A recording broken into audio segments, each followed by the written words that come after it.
Paz do Senhor, irmãos. Mais uma vez estamos aqui, aguardando os irmãos. Vamos então, dando início à escola bíblica, pedir a bênção de Deus. O estudo, vai ser baseado em Efésios capítulo 4, verso 16, mais especificamente, Vamos ler e vamos fazer uma pequena oração para que nós possamos, então, dar início ao estudo. Efésios capítulo 4, 15 e 16. Mas seguindo a verdade em amor, cresçamos em tudo naquele que é a cabeça de Cristo, de quem todo o corpo bem ajustado e consolidado pelo auxílio de todas as juntas, segundo a justa cooperação de cada parte, efetua o seu próprio crescimento para a edificação de si mesmo em amor. Ó Deus bendito, Deus poderoso, Criador, em nome de Jesus nós chegamos na Tua presença, Senhor, e pedimos a Tua permissão, Senhor, e a Tua inspiração para falarmos da Tua santa palavra, Senhor. Pedimos que o Espírito Santo seja nosso professor, seja nosso inspirador, seja tudo em nossas vidas, Senhor, para que nós possamos aperfeiçoar os nossos dons que Tu nos deste, meu Pai. Em nome de Jesus. Amém. Então, lição de número 3, sobre a unidade, um só povo, Estudo sobre a unidade do povo de Deus, a unidade cristã. E se os irmãos já observaram, nós estamos trabalhando mais no livro de Efésios, no capítulo 4. O título hoje é Cresçamos em Tudo, Cresçamos em Tudo. O texto base na lição, nova tradução da linguagem de hoje, diz assim, Efésios 4, 16. É Ele quem faz com que o corpo todo fique bem ajustado e todas as partes fiquem ligadas entre si por meio da união de todas elas. E assim cada parte funciona bem. E o corpo todo cresce e se desenvolve por meio de amor.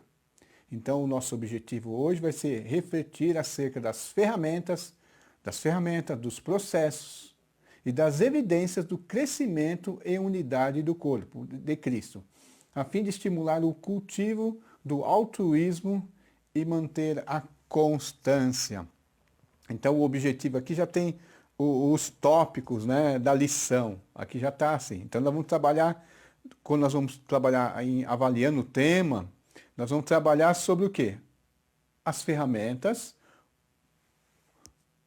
o processo e as evidências. Vamos trabalhar no texto. Quando nós vamos trabalhar aplicação na nossa vida, nós vamos trabalhar o altruísmo e vamos trabalhar a constância. Nós já temos os irmãos aí, Osias, a Sônia, a Ruth Cunha, Pastor, Geraldino Miguel, Osias e mais alguns irmãos. Os irmãos estão falando aí que está tudo ok no som e na imagem, tá bom? Vamos então dando início, dando continuidade à lição. A unidade, segundo a Bíblia, não é estática, nem sem vida. É o que diz a lição aqui na introdução.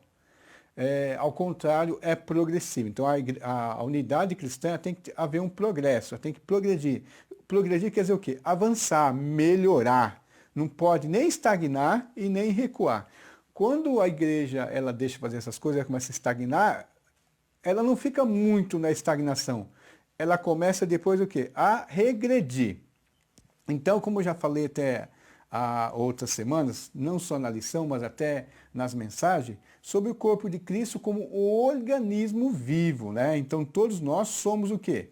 Somos parte desse grande corpo de Cristo, desse organismo, que eu falei também quando vem a palavra organização, muitas vezes organismo dá a impressão de uma coisa viva e organização de uma coisa morta. Não é isso, Se nós trabalhamos corretamente, se nós fazemos as coisas de acordo com a vontade de Deus, dentro da organização, ela se torna viva, Então, o corpo de Cristo é um organismo vivo, que é sustentado pela unidade. Então, ele tem que ser sustentado pela unidade dos membros. e se propõe a crescer, né? Rumo à maturidade. Então, o cristão não pode parar, não pode parar. Tem cristão que às vezes se converte e fica 50 anos na igreja, passa 50 anos sem... não passa do primeiro ano de conversão. Ele não desenvolve, ele não cresce, ele não se aprofunda, ele não melhora em nada a vida espiritual, podemos dizer, a vida cristã, né? Podemos falar dele, tá bom? Então vamos desenvolver aqui a maturidade cristã no capítulo 4 de Efésios, né? Vamos trabalhar esse tema, cresçamos em tudo, né? Então no último estudo nós falamos sobre o quê? Sobre as marcas, as distinções, né? As marcas que a comunidade cristã tem, que mostra que ela é diferente, que ela tem unidade. Então essa unidade que mostra o que ela tem, que ela tem uma unidade que essa unidade deve levar à maturidade, que é onde nós vamos. Então nós vamos ver aqui, no capítulo 4 de Efésios, alguns tópicos. Nós vamos ver as ferramentas, como eu falei lá no objetivo, nós vamos ver as ferramentas, nós vamos ver o processo e nós vamos ver as evidências. As evidências. Então nas ferramentas, nós vamos trabalhar as ferramentas na questão 1 e 2.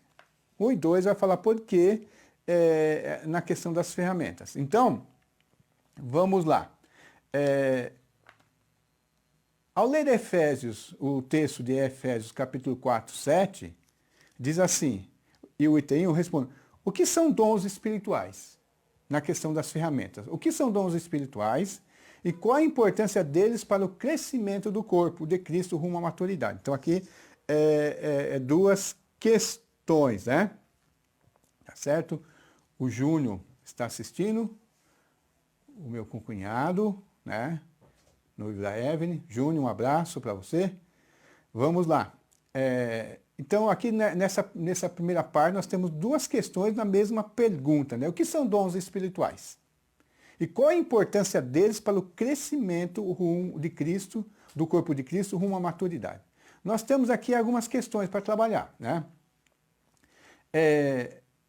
Primeiro assim, os dons, eles são indispensáveis ao crescimento espiritual da comunidade. Então, Efésios 4, verso 7 diz assim, e a graça foi concedida a cada um de nós, segundo a medida do dom de Cristo, segundo a medida do dom de Cristo. Então, primeiro, o que são os dons espirituais? Nós vamos ver que os dons espirituais, primeiro assim,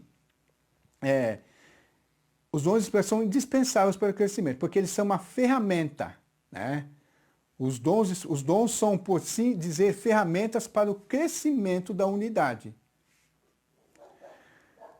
Todo membro do corpo de Cristo tem ao menos um dom, pois a cada um de nós foi dado a graça pela medida do dom de Cristo. Os irmãos vão lembrar que há alguns meses passados, a igreja trabalhou nessa questão. Até o tema geral foi, quem é você no corpo de Cristo? Então, todos nós temos um dom, né?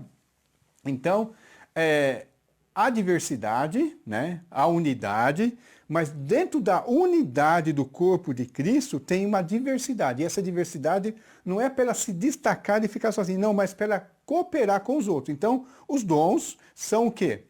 Eles são ferramentas indispensáveis para o crescimento da igreja, da comunidade espiritual. Sem os dons, né? Sem essas habilidades dadas aos crentes para que sirva a Deus e os irmãos, e glorificar a Cristo, a igreja não cresce. Então,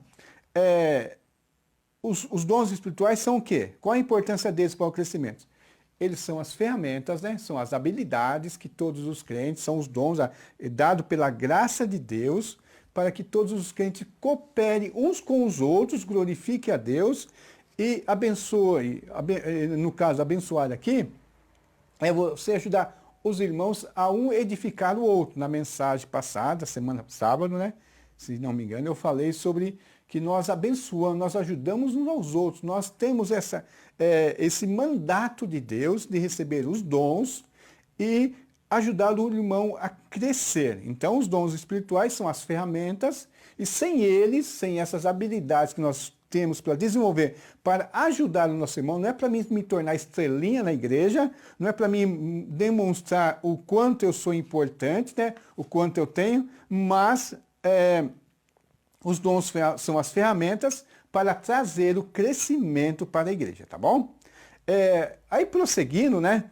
Por que não, que já até deu uma prévia aqui, né? Por que não devemos utilizar os dons, né, para demonstrar nossa superioridade sobre os outros irmãos, né? Aí nós vamos ver Efésios capítulo 4, verso 11, diz assim: E ele mesmo concedeu uns para apóstolos, e outros para profetas, e outros para evangelistas, e outros para pastores e mestres. O importante é que nós temos que compreender aquilo que nós realizamos na igreja, tudo que recebemos de Deus, irmãos, não é segundo a nossa capacidade, mas segundo a graça de Deus. Às vezes, nesse processo de santificação do nosso cristianismo, a nossa religião muitas vezes deixa de ser uma religião cristã, se torna uma religião moral, de perfeição, nossa. Nós achamos que nós recebemos as coisas de Deus porque nós somos melhores que nossos irmãos. Nós temos mais capacidade em nós mesmos.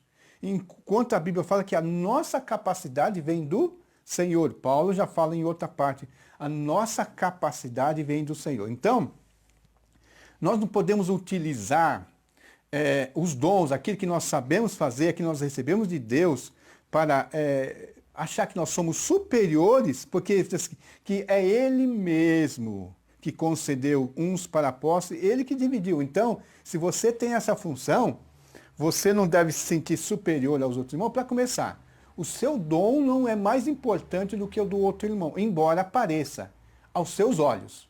Embora aos seus olhos pareça que você é mais importante. Talvez você está falando, eu sei falar, eu estou no púlpito, eu canto, né? Eu tenho aquele aparentemente o maior destaque, mas você não é mais importante. Por quê?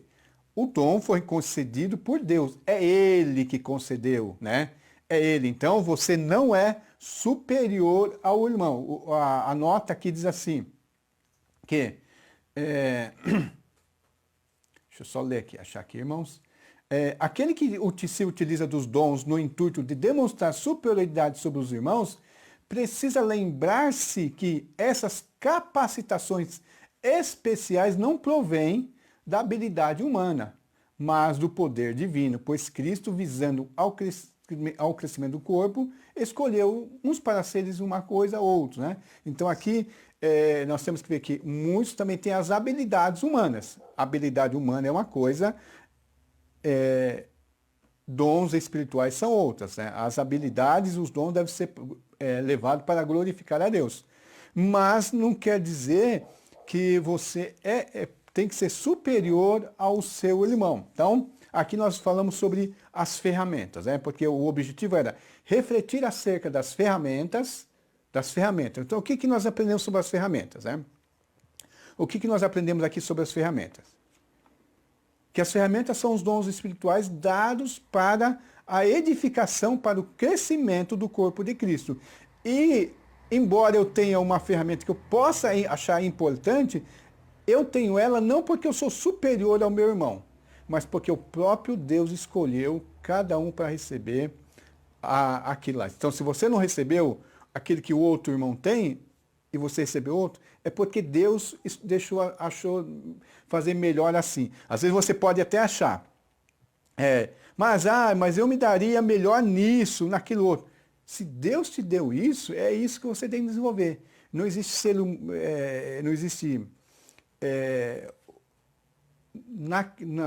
universo, de toda a existência, ou você acha que você sabe mais do que Deus. Então, Deus, em todos os lugares,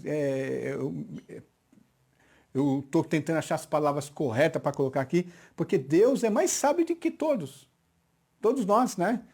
Lá em Isaías, Deus já fala assim, que os pensamentos deles são mais altos. Quando Israel achava que poderia saber mais do que Deus, né? Conhecer mais do que Deus, ele falou, eu conheço muito mais. Os meus pensamentos estão além do de vocês. Entendeu? Seria mais ou menos essas palavras que eu queria usar. Então, Deus é muito mais sábio do que nós, né? E não tem nem comparação. não chega nem perto. Então, você deve aceitar a vontade de Deus. Foi Ele que escolheu você. Então, faça o melhor possível daquilo que você recebeu e trabalhe para a unidade do corpo de Cristo, não para a promoção pessoal. Tudo isso é para a edificação do corpo de Cristo, para glorificar a Deus, tá bom? Então, nesse processo de crescimento, né, com essas ferramentas, vai acontecer o quê? Um processo de crescimento. Qual que é o processo de crescimento? Como que ele acontece? Vamos lá em Efésios 4:12, diz assim, qual que é o processo? Com vista ao aperfeiçoamento dos santos, para o desempenho do serviço, para a edificação do corpo de Cristo. Entendeu? Com vista ao aperfeiçoamento do serviço, do aperfeiçoamento dos santos, para o desempenho de seus serviços, para a edificação do corpo de Cristo. E vamos lá. Como, né? Como é que é esse processo? Qual que é o processo? O processo tem quando fala processo, é uma sequência de atos, né? De coisas que um leva ao outro. Então, no processo, na sequência, Paulo mostra que há um só corpo, um só Cristo, né? Lá em Efésios 4, né? Então, como ferramentas dadas, nós vamos ver aqui. Primeiro, o processo é isso, com vista ao aperfeiçoamento dos santos. Então, a Bíblia fala que esse processo passa primeiramente pelo aperfeiçoamento dos santos. Com Efésios 4:12, assim, com vista ao aperfeiçoamento dos santos. Às vezes nós ficamos com aquela briga na igreja que falta unidade, as pessoas querendo ser mais e uma mais, outra melhor, outros com complexo de superioridade, outro de inferioridade, e outros na estagnação. Como eu falei, chega na igreja, fica 50 anos e a mesma pessoa, tá certo? Mas disse aqui que o processo tem que ver o aperfeiçoamento. O cristão tem que se aperfeiçoar na palavra de Deus, nos dons de Deus. Então, quando eu falei até se aperfeiçoar, não. O que vai me tornar mais perfeito é a unidade dos irmãos, é o que aqueles irmãos trabalham por mim, como falei na mensagem, né? Todos esses líderes que a igreja coloca, que Deus coloca, né? Que o Espírito Santo escolhe para trabalhar na igreja, para te ensinar, para me ensinar, é para trazer o meu aperfeiçoamento. Então, os dons dos irmãos vai ter que trazer o meu aperfeiçoamento. Então, primeira parte do processo dessa sequência é o aperfeiçoamento dos santos, tá certo? Depois que eu me aperfeiçoar, eu melhorar, eu desenvolver, o que acontece? Que a liderança me equipar, o que eu vou fazer? Eu vou desempenhar. Após o aperfeiçoamento, eu vou desempenhar o serviço, é o que diz lá na outra parte, para o desempenho do seu serviço. Existe muitas vezes nós queremos atropelar, né? No processo nós queremos queimar etapas, pular etapas. Então quando fala processo, está falando de etapas. Às vezes as pessoas querem pular etapas, as pessoas querem, antes de se aperfeiçoar, antes de ser aperfeiçoada, né? Que eu falo assim, primeiro, às vezes, ela se recusa a aprender. A pessoa chega, de repente, ela passa, eu já sei, não tem ninguém para me ensinar. Às vezes ela não fala isso conscientemente, mas ela age dessa maneira. Então, ela não aperfeiçoa e ela não vai ter condição o quê? O desempenho do serviço. Então, mas, primeiro assim, vamos nos aperfeiçoar, é o que a igreja está tentando fazer, né, procurando fazer, a lição aqui, vamos supor, da igreja, da IAP geral, mas a IAP está prevista aqui, nós temos, através do trabalho de pequenos grupos, de igreja simples, trabalhando, de série de mensagens, trabalhando esse tempo para você trazer o quê? O aperfeiçoamento dos irmãos, das irmãs, de todos, para o desempenho do serviço. Nós não queremos mais nos desempenhar serviço sem o aperfeiçoamento. Tá certo? É o que acontece muitas vezes, nós ficamos batendo cabeça porque evitamos, não queremos nos aperfeiçoar. Nós já falamos há algum tempo aqui sobre humildade, veio a mim agora, porque muitas vezes nós não queremos crescer Nós não queremos nos aperfeiçoar porque seria admitir que eu preciso melhorar. E quem que não precisa melhorar? Um cristão, se ele tiver 90 anos na igreja, ou mais, ele for uma pessoa, lê a Bíblia de oração, não importa a qualidade dele, de perfeição, ele ainda tem sempre o que melhorar. Então, a primeira parte é aperfeiçoar, o aperfeiçoamento dos santos, para o desempenho, poder desempenhar. E o terceiro item nessa questão aqui, sobre o processo, é a edificação do corpo. Eu me aperfeiçoo, né? Me aperfeiçoo para desempenhar um serviço com qualidade para edificar o corpo de Cristo. Eu só vou edificar o corpo de Cristo se eu passar, que seria a terceira etapa, né? Se eu tiver um aperfeiçoamento e eu tiver um desempenho no serviço. A igreja trabalha agora a questão dos ministérios para isso. Por quê? Para que a pessoa descubra o que ela recebeu de Deus, aperfeiçoa naquilo, desempenha um bom serviço e ajuda a edificar o corpo de Cristo. Tá certo? Tanto que nessa etapa do desempenho, muitas pessoas já descobrem. Eu estou tentando desempenhar esse serviço aqui, mas eu estou no ministério errado. Então eu vou para o meu ministério onde eu consiga desempenhar, porque a terceira etapa é muito importante. Eu estou ajudando a edificar o corpo de Cristo. Se você está se autopromovendo, você não está desempenhando o corpo de Cristo. O trabalho não é para você, é para o corpo de Cristo. Aí nós chegamos à terceira parte aqui, né? Que era as ferramentas, o processo, e agora nós chegamos o quê? Nas evidências. Tem que haver isso aí. Se eu tenho as ferramentas e eu tenho um processo, eu tenho que chegar aonde? Eu tenho que demonstrar que as ferramentas que eu estou usando, o processo que eu estou trabalhando, tem que trazer evidências. Se eu tenho uma marcenaria, diz que tem o dom da marcenaria, tem um dom de trabalhar com madeira, e tem as ferramentas para trabalhar com madeira, e eu próprio sou uma ferramenta, e eu procuro me aperfeiçoar, trabalhar, e eu estou fazendo móveis, estou fazendo algumas coisas, mas no final, esses móveis estão perfeitos? Né? Eu tenho que demonstrar algumas evidências que realmente chegamos no objetivo que é ter as ferramentas e utilizar as ferramentas. Quais são as evidências? Aí as evidências nós estamos aonde? Vamos para o verso 13 ao 16. Diz assim: até que todos cheguemos à unidade da fé, do pleno conhecimento do corpo, do pleno conhecimento do Filho de Deus, ao estado da pessoa madura, à medida da estatura da plenitude de Cristo. Plenitude quer dizer, lá em cima, né?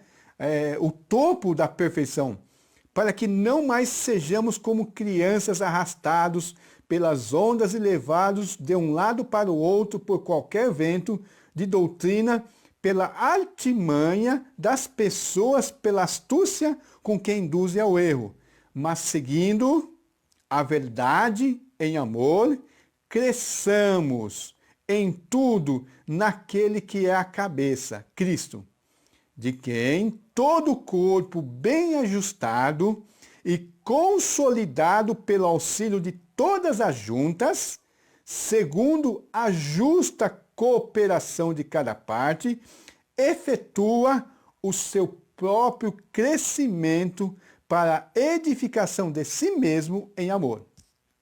Tá certo? Vamos lá. Trabalhar sobre as evidências. Então, com base nesses textos, quais são as evidências, né, do crescimento espiritual encontrado na igreja? Tem que ter algumas evidências. Não adianta eu falar, tem evidências. Eu tenho que mostrar. Então, as ferramentas que levam a um processo que leva às evidências. Quais são as evidências? Vamos buscar algumas evidências. Qual seria a primeira evidência, né? Aqui. A primeira evidência, né, seria aqui. A primeira evidência seria o quê? A estabilidade espiritual, né? Deixa eu ver se é isso mesmo. Me desculpa aí, vamos lá. Em unidade, os crentes progridem, isso é percebido por meio da maturidade espiritual, né? Então, a maturidade, a perfeição, a maturidade espiritual seria isso. Mas vamos lá.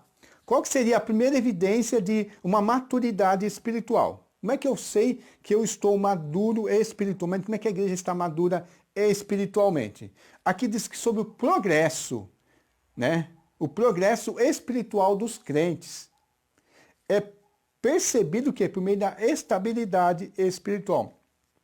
No verso 14, Paulo fala assim: não mais sejamos como meninos agitados de um lado para o outro, né? Porque fala assim: até que todos cheguemos à unidade da fé, do pleno conhecimento do Filho de Deus, ao estado da pessoa madura, à medida da estatura da plenitude de Cristo, né? Por quê? Aí agora vai vir as evidências. Qual é a evidência? Estabilidade espiritual.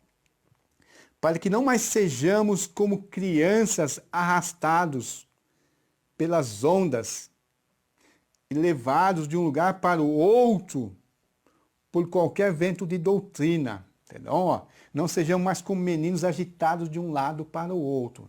Tem pessoas, aquelas pessoas que nunca desenvolvem a sua maturidade espiritual, são arrastados de um lugar para o outro. Paulo fala, não sei se só Paulo, mas até o Judas também trabalha sobre essas pessoas que são estáveis, né? E são muito fáceis cair nas artimanhas de falsos profetas, onde fala de algumas, acho que Judas fala de algumas mulherzinhas que aprendem sempre sem nunca chegar ao pleno conhecimento da verdade. Por quê? Não se aperfeiçoa, não se aprofunda, ela não é edificada, essa pessoa não é edificada. O que acontece? Qualquer novidade teológica, qualquer novidade da moda gospel, a pessoa corre para lá. Lá tá legal, eu vou para lá, eu vou para cá. Então qualquer coisa, a pessoa hoje está aqui, amanhã está lá, hoje está crente, depois já não está mais crente, porque ela não tem firmeza, ela não está na rocha. É como uma folha levada ao vento. Então a primeira parte é: não sejamos mais como meninos agitados de um lado para o outro. Nós temos que crescer. Qual que é a segunda evidência? Né? A segunda evidência é a verdade amorosa. Mas seguindo a verdade em amor, crescemos em tudo aquele que é a cabeça Cristo.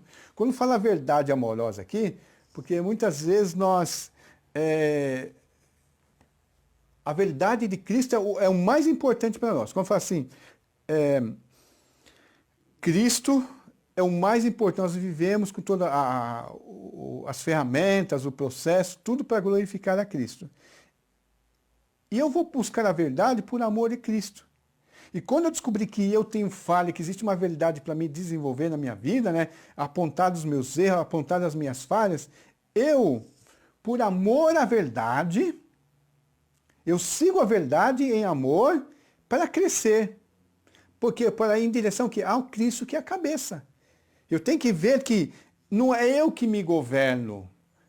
Não é eu que governo o corpo de Cristo. É Cristo que é a cabeça da igreja. Então, o crescimento é evidenciado por amor à verdade. Então, aquele que está soprado de um lado para outro, menino constante, ele não tem amor à verdade, porque a verdade dele muda a qualquer momento, depende as circunstâncias. Depende a conveniência, ele muda a verdade dele. Mas esse aqui não.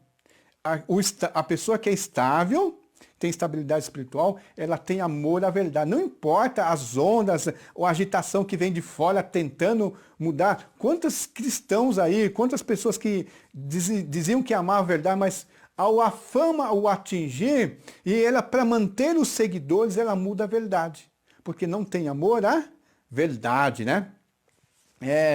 E depois da estabilidade espiritual, o amor a verdade, a verdade, o amor à verdade, a verdade amorosa, assim, pela todas as coisas, o que vai produzir? Qual que é a outra principal evidência? O crescimento espiritual vai aparecer na cooperação mútua. Lembra, nós estamos trabalhando na série de mensagens sobre uns aos outros, né? O que é cooperação mútua?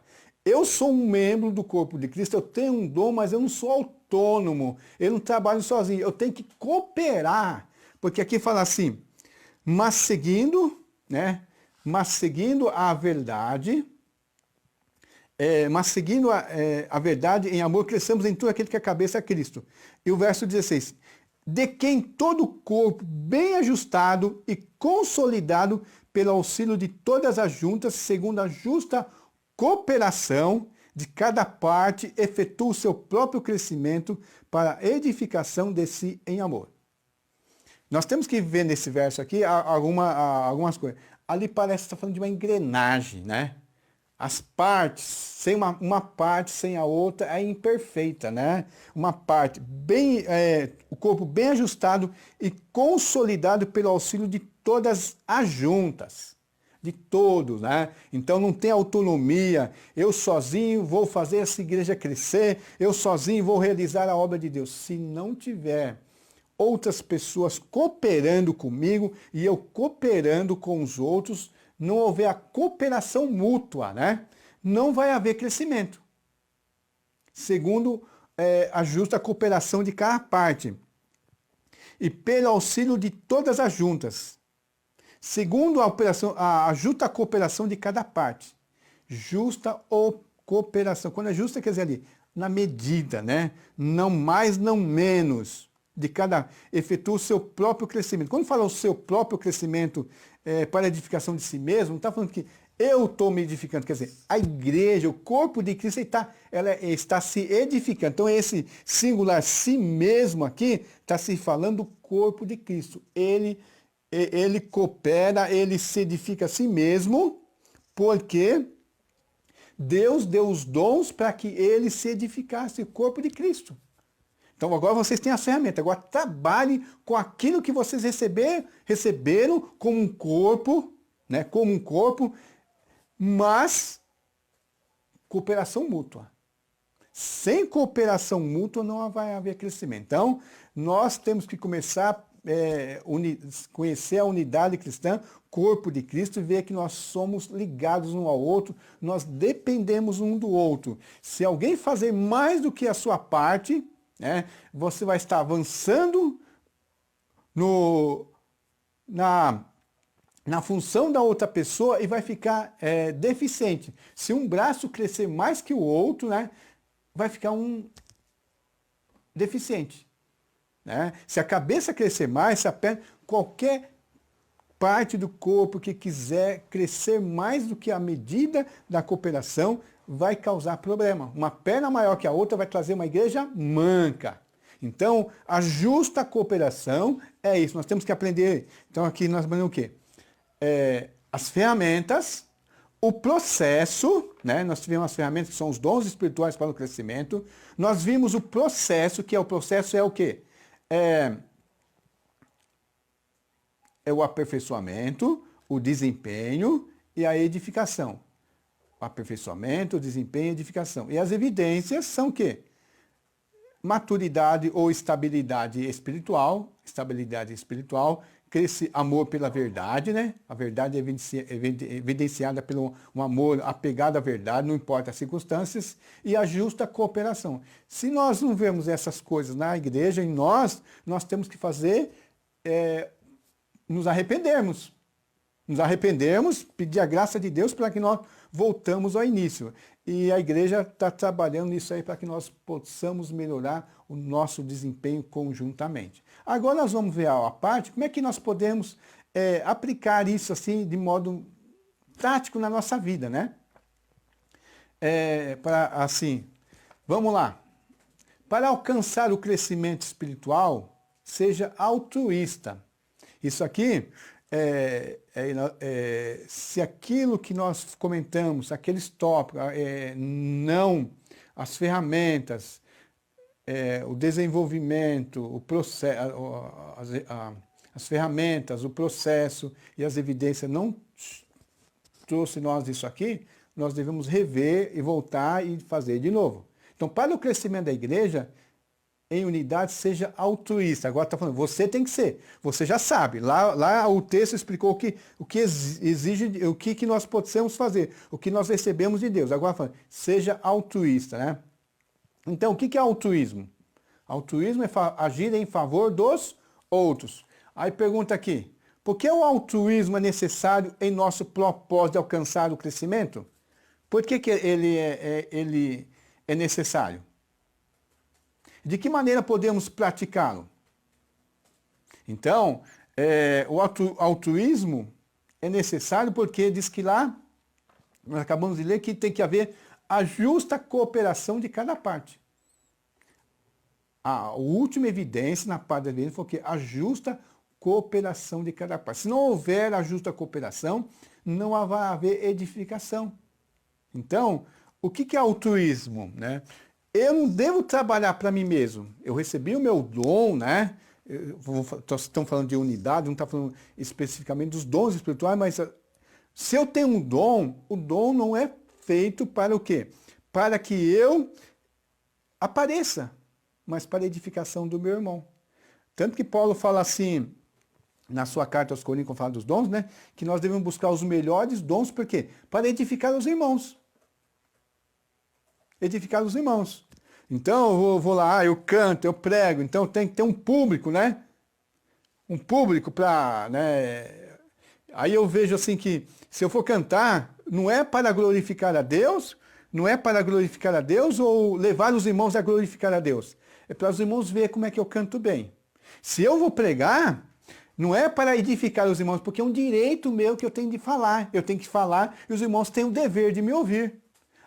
Já teve casos na igreja que acontecia isso, né? As pessoas exigiam falar porque achavam que as pessoas tinham o dever de ouvir. Ele tinha o direito de falar. Olha a contradição. A pessoa não era altruísta, ela queria ter um público para ouvi-la. Então ela achava que era um direito dela falar e os outros tinham a obrigação, o dever de ouvir. Isso é altruísmo? E não é altruísmo. Altruísmo é quando eu abro até mão de alguma coisa para o melhor do outro. Se eu vou, né, ver o pessoal falar, você não vai cantar? Não, pô, eu não canto nada.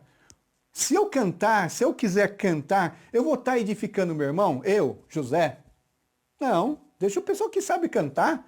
Esse pessoal que sabe cantar, receber a voz bonita de Deus nas suas habilidades naturais e desenvolver também seus dons espirituais, eles podem glorificar a Deus, louvar a Deus, assim, que não é a minha parte de música. Aí fala, não, eu vou cantar porque eu também tenho direito. Não, tem as pessoas específicas. Não vou nem glorificar a Deus, forçando isso, e nem vou ajudar os irmãos a louvar a Deus. Tá certo? Então, altruísmo é isso. Eu abrir mão, né? Às vezes eu abrir mão de fazer certas coisas porque não vai edificar. E aquilo que eu tenho condição de fazer, fazer com vista ao meu irmão e não a mim. Eu não tenho que pensar em mim, na minha pessoa. Como é que eu posso melhorar para ser famoso, né? Agora nós estamos na internet, live. Não, tem que ter várias curtidas. Enquanto eu não estou aqui fazendo a escola bíblica para melhorar, para ajudar os irmãos nesse período de pandemia. Não, eu estou aqui porque eu quero aparecer. Estou errado, né? Nós seres humanos, nós nos enganamos com isso muitas vezes, inconscientemente. Por isso nós temos que estar sempre dando uma olhadinha, puxando a nossa própria orelha. Eu estou fazendo isso aqui para o quê? Para a edificação do meu irmão. A edificação do meu irmão. E depois, para alcançar o crescimento, eu tenho que ter o altruísmo, primeiramente para alcançar o crescimento, e depois, para alcançar o crescimento em unidade, eu tenho que ser constante. Né? Lembra que uma das evidências é a constância ou a estabilidade espiritual. Se eu ainda não tenho a estabilidade espiritual, irmãos, eu tenho que buscar desenvolver isso. Às vezes nós temos nós queremos fazer alguma coisa por nós mesmos e nós até começamos bem, mas nós paramos por quê? Primeiramente, talvez aquilo lá não fosse o que eu deveria fazer. E antes de eu ser aperfeiçoado, talvez eu tenha queimado etapas. Eu não fui aperfeiçoado, né? Então, aí eu acabo me tornando inconstante. Não mais devemos agir como meninos agitados de um lado para o outro, levados ao redor pelo vento de doutrina. Então, tem que ser o quê? Eu tenho que chegar ao pleno conhecimento da verdade. Eu tenho que ser constante, né? Ser constante, porque se a igreja, se o corpo de Cristo me coloca numa função, está contando comigo, e se hoje eu estou aqui, a semana que vem, na hora da live da escola bíblica, cadê o José? Cadê ele? Ah, hoje eu não estou com vontade. Hoje eu não estou bem disposto. Aí a constância. Eu estou falando dessa constância aqui na prática, mas por quê? Isso já é fruto do quê? De uma constância espiritual, de uma vida estável na presença de Deus. De uma compreensão, de uma estabilidade que eu não vou ser levado pelo vento de doutrina, por nada. Não é pelas minhas emoções, pelo o que eu estou sentindo, mas pela uma firmeza em Cristo, tá bom? Então, por que a constância é necessário em nosso propósito de alcançar o crescimento? Se eu não tiver constância, eu não vou a lugar nenhum. Se eu não tiver constância na primeira fase, como é que eu vou passar para a segunda fase, segunda etapa, terceira etapa? Então, para alcançar, eu tenho que preservar a constância, né? E a constância, as pessoas têm que ser firmes, né? Não importa as dificuldades, pedir força a Deus, recarregar as baterias, orar, buscar e falar assim, alguém está contando comigo. A igreja está contando comigo. Então, se eu não ficar alerta e achar que outra pessoa vai falar, mas nesse momento aquilo lá foi colocado nas minhas mãos. Então, essa foi a lição desse sábado, cresçamos em tudo, né, onde nós vimos o quê? As ferramentas, o processo, né, segundo a palavra de Deus, e as evidências, que levou a nós o quê? Que nós temos que ter uma atitude altruísta para alcançar o crescimento e uma atitude constante, né?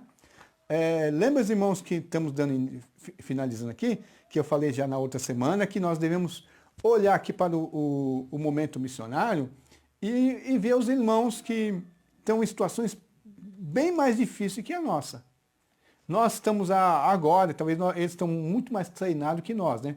Mas os irmãos em várias partes do mundo passando por dificuldades. Então aqui nós temos um momento missionário, somos com os cristãos que sofrem na Somália.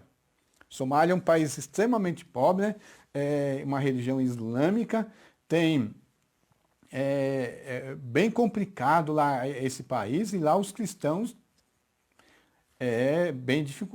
tem muita dificuldade. Então aqui diz assim, no momento missionário, lembre-se dos que estão na prisão, como se aprisionados com eles, dos que estão sendo maltratados, como se fossem vocês mesmos que os estivessem sofrendo no corpo. Então, quando você for chorar, lamentar, e lembra desses irmãos, poxa, o que eu tenho para lamentar perto do sofrimento desses irmãos aqui? Então, você conhece a lista dos países onde seguir a Cristo pode custar a vida? Você conhece alguns, né? Então, a Somália é um deles, né? Nessa lição, estamos apresentando 13 países desses, e a Somália é um desses, né? Com um só corpo em Cristo, vamos nos unir em oração em favor desses países. Essas transcrições estão sendo feitas com a autorização da Missão Portas Abertas, né? A Missão Portas Abertas trabalha em países onde o evangelho é fechado para o evangelho, né? Então, tem países disso aí que você não tem hora marcada para se encontrar. Você tem que se encontrar com os outros cristãos em certos horários, tardes da noite, em vários lugares, escondidos, e conversar baixinho ainda, né? Então, 99% dos somálios são muçulmanos, e qualquer uma religião minoritária é altamente perseguida lá, né? Então, a comunidade cristã é pequena e vive sob ameaça de ataques. Em áreas rurais, grupos militantes islâmicos como Al-Sabad são os que realmente governam, né? A Sária, conjunto de lei islâmica, o Islã, estão sendo consagrados na Constituição do país. E a perseguição aos cristãos quase sempre envolve violência podemos chegar à morte. Eles também enfrentam sérias perseguições de familiares e da comunidade em geral. Então, em alguns países aí, se tornar cristão é receber pena de morte e seus parentes, seus amigos, os seus colegas, vizinhos se tornam seus inimigos, né? Então, assim chegamos ao final de mais essa escola bíblica sobre um só povo, hoje falando sobre a unidade, sobre o crescimento, cresçamos em tudo. Daqui a pouquinho já entre de novo o grupo de louvor, vai estar louvando a Deus e logo em seguida a mensagem da palavra de Deus, tá bom? Aguente aí mais um pouquinho, nós já vamos começar a live dos louvores depois da palavra de Deus, tá bom? Tá certo? Nós temos um canal do Facebook, né? Você tem um canal do Facebook, vai lá por IAP, buscar lá as informações. Tá certo, do YouTube, né? Os irmãos hoje estão vindo aqui no Facebook, mas tem um canal no YouTube, né? Então, você quiser rever essas lives, está lá no YouTube. Divulgue, vai lá no canal do YouTube da IAP Itapevi, irmãos, né? Vai lá do canal do YouTube, se inscreva. Se inscreva lá para que possa ser divulgado, né? Não é para eu ou ninguém mais aqui, é para o Evangelho de Jesus Cristo ser divulgado, tá bom? E o Evangelho de Jesus Cristo sendo divulgado, pessoas vão ser libertas, pessoas vão receber a palavra de Deus, vão receber crescimento, tá bom? Aguarde aí mais um minutinho, já vai entrar o grupo de louvor, tá certo? Mais uma. O sininho lá, tá bom? Sininho lá, vamos lá, tá certo?